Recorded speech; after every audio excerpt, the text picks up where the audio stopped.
Now, there's a deep humility that comes in serving one another, in taking the low place. There's a deep humility. Oftentimes, those that are the most gifted spiritually to serve are those who serve in the background among us, and we have no idea that they're there. There are numbers of things in an assembly that just get done before we gather together on a regular basis. There's numbers of things that just get done that maybe you and I take for granted. But those things have to be taken care of in the background, and there's nobody there with a fanfare. There's nobody there with a camera. There's nobody there giving out certificates of appreciation. No, these things are done as acts of service by these that are gifted to serve, and they love by serving. And so it ought to be for you and I, and it takes a deep humility to serve in that way.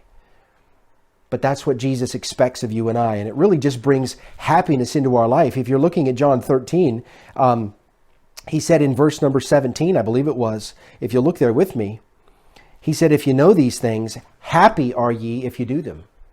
Jesus said, I'm going to tell you some things about how to demonstrate true love one to another. And if you know them, you're going to be happy, not just by knowing, but by doing them.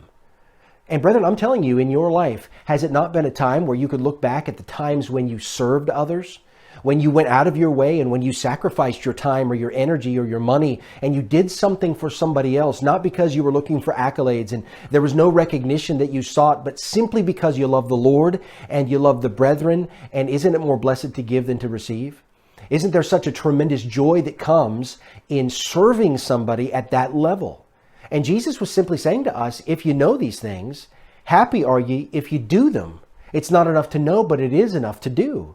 And when we do this, when we serve one another at this level, in deep humility, taking the low place, true servants of somebody else, Jesus said you'll truly be happy in that way. I think the unhappiest people that we know are the people that are self-centered, they're self-motivated, it's all about their self, it's just about their self-interest, about their self-worth or their self-gain. It's those people that are truly the unhappiest among us.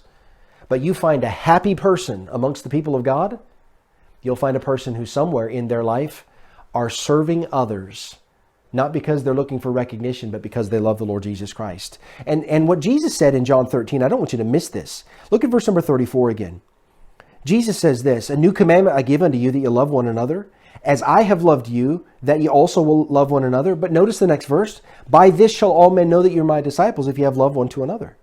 And see, when we serve each other in this way, when we truly love enough to serve, what that does is that testifies to the lost about the sincerity of what we believe. And we can be very good as believers at just saying, well, I believe this.